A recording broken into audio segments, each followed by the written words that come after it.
자, 역사를 가장 역사답게 가르친다고 자부하는 황연필입니다. 인생사 참 한 치 앞도 예측할 수가 없죠. 자신의 이복동생 방석 방번이를 죽였고 자신의 친형들 제껴가면서 왕이 됐던 이방원 입장에서는 나름 장자 계승 원칙을 세우고 싶었을 것입니다만 하필 자기 큰아들 양녕대군이 그따구 일찍 꿈에라도 생각을 했겠냐고요. 제가 2년 전에 양녕대군처럼 살 것인가 세종처럼 살 것인가 라는 영상을 한번 찍었습니다. 대략 이런 내용이었죠. 세종대왕 한글 창제해 주셨죠. 한글에 대한 고마운 마음만 가지고도 솔직히 세종대왕께서는 까임 방지권을 확보하셨다, 획득하셨다 이렇게 보셔도 되는데 우리 지금 한반도 지도 4군 6진 개척한 것도 세종대왕이시고 실제로 이제 시험 보는 한국사 수능이나 공무원 시험이나 한능검이나 특히 공무원 강의할 때는 세종업적만 제가 50개 정도 나열합니다. 그래서 15세기 부국 강병 어찌 보면 민족문화 창달의 핵을 그으셨던 군주가 세종대왕이시고 우리가 또 세종을 존경하는 건 그만큼 백성을 사랑하는 마음, 그 애민의 마음에 감동받아 그를 존경하는 거 아닙니까? 그런데 세종대왕은 젊은 시절부터 책 보기를 좋아하고 연구하기 좋아하고 그리고 왕 군주 자리에 있으면서 참 열심히 하셨습니다. 백성들이 농사를 짓는데 비가 많이 안 오면 11일 동안 실제로 잠자리에 들지 않고 용상이라고 이야기하죠. 나무 의자에서 그렇게 밤을 새셨던 그렇게 군주 역할을 열심히 하다 보니 몸도 많이 상하셨을 것 같고 이게 왕 자리가 스트레스가 이만저만 했겠습니까? 그리고 쉬는 날마다 또 책을 보시고 공부를 하시고 했기 때문에 건강이 너무너무 안 좋아지십니다. 그래서 세종대왕은 실록에 의하면 질병 기록만 28가지가 나옵니다. 실제로 세종대왕께서도 한 곳이 아파서 그곳을 치료하면 또 다른 곳이 아프고 그곳을 치료하면 또 다른 곳이 아프니 이놈의 몸뚱아리 왜 이렇단 말이냐라고 굉장히 안타까워하는 장면도 나오고 실제로 돌아가시기 직전에는 눈까지 머시죠. 그리고 54세 나이로 돌아가십니다. 그런데 왕자리를 세종에게 넘긴 양녕은 아니 실제로 세자 생활만 14년을 했던 양녕이죠. 세종대왕께서는 세자 생활 2달 만에 왕이 되십니다. 태종 이방원이 왕자리 물려주고 바로 상왕이 되어버리니까. 근데 14년 동안 세자 생활 개자가 요즘 강조의 의미죠. 엉망진창으로 했거든요. 그리고 실제로 왕자리를 동생에게 빼앗겼다? 물려줬다? 넘겨줬다? 아니 지가 엉망진창이어서 그런 거죠. 그러면서 그 참 전국 팔도 돌아다니면서 현직 왕의 형이자 전직 세자이자 얼마나 관찰사, 군수, 현령들에게 대접받았겠습니까? 각 지역에 기생 깔아놓고 정말 술 마시고 그렇게 놀다가 천수를 누리고 69세의 나이로 돌아가셨단 말이죠. 그리고 굉장히 건강했습니다. 여러분 충녕 세종대왕처럼 살겠습니까? 양녕대군처럼 살겠습니까? 그래서 이런 영상을 촬영을 했었는데 요즘 해석하기에 따라서 이 양녕대군이 아버지가 외삼촌 4명을 죽이고 또 어머니가 그렇게 힘들어하는 모습을 보면서 왕자리의 환멸을 느꼈다. 자신의 동생 충녕이 뛰어나다는 건 양녕이 세자 시절부터 알았습니다. 그리고 아버지의 마음이 충녕에 있는 듯하니 내가 억지로 이렇게 바보 행세, 망나니 행세를 해서라도 자연스럽게 내 동생이 세자가 될 수 있도록 도와야 되겠다. 이런 주장들도 조금 있지요. 실제로 세자의 기행이 시작된 게 민무질 자신의 외삼촌이 죽고 나서 이제 여색을 밝히고 그런 측면이 있었기 때문에 근데 그건 나이가 여색을 밝힐 나이가 딱 되었기 때문인데 그래서 세자를 조금 좋게 해석하려는 측면이 있습니다.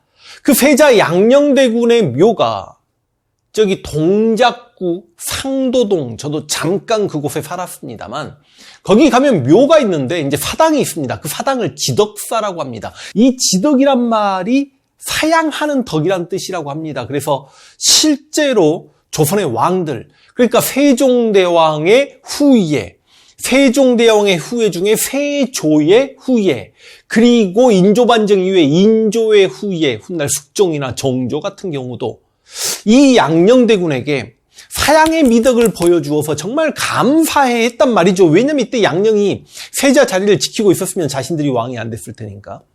그럼 진짜 양녕은 왕자리의 환멸을 느꼈냐? 아니면 자신이 충녕에게 세자 자리를 양보하기에 억지로 그렇게 미친 행세를 했냐? 이건 제가 내린 결론입니다. 제가 100% 맞을 순 없죠. 그러나 사료를 통해서 제가 확인해 본 바로는 이건 진짜 아니올시답니다. 일단 자기 아버지 태종 이방원이 자신의 외삼촌 4명을 죽였고 그래서 자기 엄마가 비통에 빠져 있고 그 용상 임금의 자리가 뭐라고 대체 사람이 죽어나가야 된단 말이냐라고 하면서 그 용상 왕자리의 환멸을 느꼈다? 웃기고 있네. 그건 아니라고 봅니다. 왜냐? 민무구, 민무질, 민무율, 민무회 4명의 외삼촌을 죽이는데 앞장섰던 게 양녕이라니까요. 여러분, 양녕대군이 민무구, 민무질을 죽여야 되냐 마냐 논의가 한창일 때 그들을 처단하라고 태종 이방원에게 고했던 게 양녕이었고 당시 세자 시절입니다. 그리고 엄마 원경하고가 병석에 누워있을 때 민무구, 민무질의 동생이었던 민무율과 민무회가 마침 세자가 원경하고 만나고 있을 때 병문안을 놨을 때 아니 그 자기 누이 중전마마 앞에서 자신들의 돌아가신 형님이 좀 억울하게 죽었다 그런 이야기 할 수 있는 거 아닙니까? 그런데 그때 세자가 뭐가 억울하게 죽었단 말이요? 죽을 만한 잘못을 하지 않았냐? 그렇게 서운한 이야기를 하니까 아니 왜 삼촌이었던 민무율, 민무회가 양녕에게 세자저가 너무하십니다. 어린 시절 저희 집에서 자라지 않았습니까? 어찌 그렇게 서운한 말씀하십니까? 이 이야기했다고 그대로 그걸 자기 아빠 태종 이방원에게 꼬실려가지고 또 민무율, 민무회가 죽게 만든 이게 원경왕후가 얼마나 양녕을 아꼈는지도 제가 한번 말씀드렸지요. 태종 이방원과 원경왕후 입장에서는 위에 딸만 3명 있다가 얻은 귀한 아들이 양녕입니다. 엄밀히 따지면 양녕 앞에도 3명의 아들이 있었는데 그 3명의 아들이 전부 다 어린 나이에 죽었단 말이죠. 태어나자마자 죽거나. 아들 셋을 잃고 무럭무럭 자라나준 양녕이. 그래서 실제로 자신의 남동생들이 죽고도 양녕 하나 바라보고 그 중전마마 자리를 부여잡고 있는 원경왕후 입장에서는 그 아들에 대한 배반감, 상실감 이거 어떻게 말합니까? 그리고 왕자리의 환멸을 느꼈다? 아니 세자 자리에서 쫓겨나기 1년 전에 태종 이방원에게 울면서 엎드려 사죄하고 자신의 스승들 사대부들에게 내가 어떻게 해야 이 세자 자리를 유지할 수 있겠는가 문의하고 반성문도 지가 직접 쓴 게 아니라 다른 관료의 글발에 힘입어서 아버지에게 반성문 올리고 그 다음 종묘에 나가서 선조들께 고합니다. 내가 술도 끊고 사냥도 끊고 여색도 금하고 음악도 끊겠습니다. 저 이제 세자 자리 진짜 열심히 잘 해보고 지켜내겠습니다라고 고했던 게 양녕인데 왕자리의 환멸을 느꼈다? 이건 아닌 것 같습니다. 그 다음 충녕이 뛰어난 걸 알았습니다. 양녕도 자신의 누이에게 충녕은 보통 사람이 아닌 것 같습니다라고 이야기합니다. 그런데 이래저래해서 사이가 상당히 멀어집니다.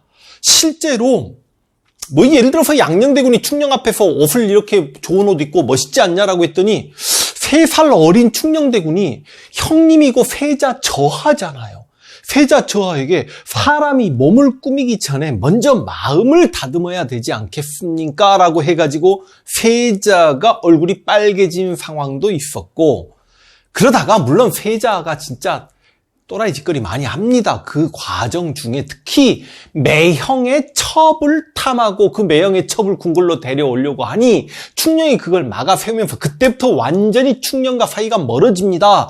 아버지 태종 이방원을 만나서도 충녕은 용맹하지 않습니다. 그러니까 양녕 자신은 활달하고 호방하고 등치도 있고 활쏘기도 좋아하고 약간 무인적 기질이 강했는데 그와 정반대인 충녕을 용맹하지 못하다라고 자기 아버지에게 그런 이야기를 했던 기록이 있단 말이죠. 물론 어마마마한테 가서는 충녕과 사이가 좋았을 때는 충녕은 보통 사람이 아니고 영민하니 앞으로 국가 대세는 충녕과 논의해야 되겠습니다라는 표현도 분명히 있긴 합니다만 그리고 마지막에 이 어리 문제 제가 잠깐 이야기하겠습니다만 정말 어찌 보면 양녕을 폐쇄자로 몰고 갔던 정말 끝까지 사랑했던 어리라는 여인 때문에 궁궐에서 쫓겨날 때 어리가 궁궐에 들어와서 양녕의 애를 가졌단 말이죠. 궁궐에서 쫓겨날 때 쫓겨나는 길에 충녕과 딱 마주칩니다. 이때 양녕이 뭐라고 했는지 아십니까? 너 어리일 아바마마께 네가 꼬실렀지? 그렇게 충령과 완전히 사이가 어긋난 상태에서 폐쇄자가 되었단 말이죠. 그래서 왕자리에 환멸을 느꼈다. 충령에게 세자 자리를 넘기기 위해 억지로 바보 행세, 망난 행세했다. 동의하지 못하겠습니다. 그러면 진짜 양령은 뭐냐? 그냥 진짜 망난이 개차반이었다라고 보시면 되겠습니다.